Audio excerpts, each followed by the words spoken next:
All right, here we go. Welcome to Wise Wednesday, Stacy. Thank you for joining me today. You're welcome. Uh, we are going to be discussing what the upcoming events are, what the social work program is. So I was hoping I could just get your feedback on some questions. My first question is, Stacy, how did you really get started in your field, or why did you choose your field? So I actually started in the program as a senior in high school. I started taking general education courses at what then was called MATC, but still Zane State. And I was working with a wonderful lady who was a program director who encouraged me to just keep going.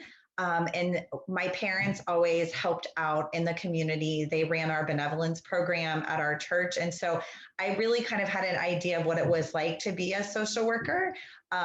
But I wasn't exactly sure if that's what I wanted to do. So I thought, well, I'll just try the program out while I was a high school student. And once I got in the program, I knew it was exactly what I wanted to do. Great.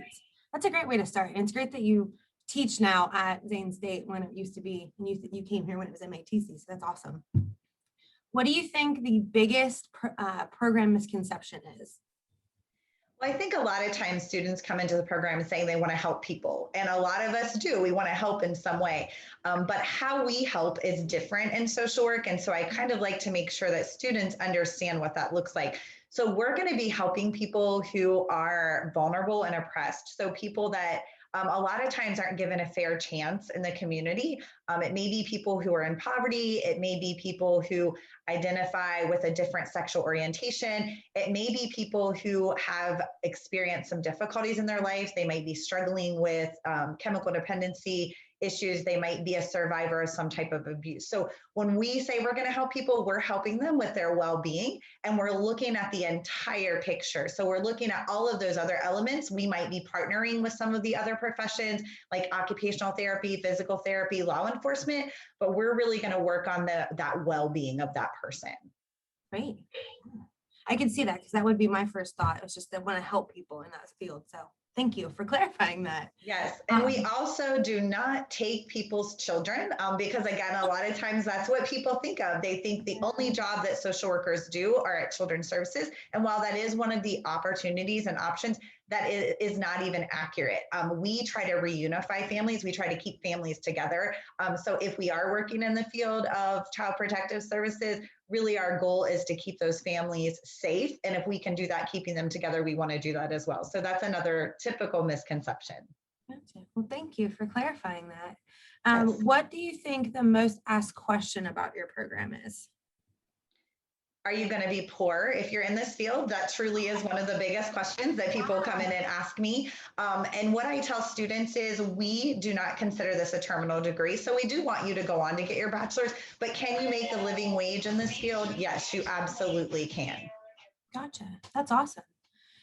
Okay, well, thank you so much, Stacy, for taking the time to meet with me today. Is there any, do you have any summer office hours you want to let students know about, or do you have any upcoming events you want to talk about? The best way to get a hold of me during summer is to send me an email or to make a phone call. So you can email me at scurtis@zanestate.edu, or you can call and leave me a message at 740-588-1286. And I do have a pretty flexible schedule for the summer, so I will be checking my email frequently and checking those phone calls so I can return any questions that you might have. We do not have anything planned in terms of summer right now because a lot of the students are actually kind of taking a break and doing some of that self-care that I teach them to do during the semester.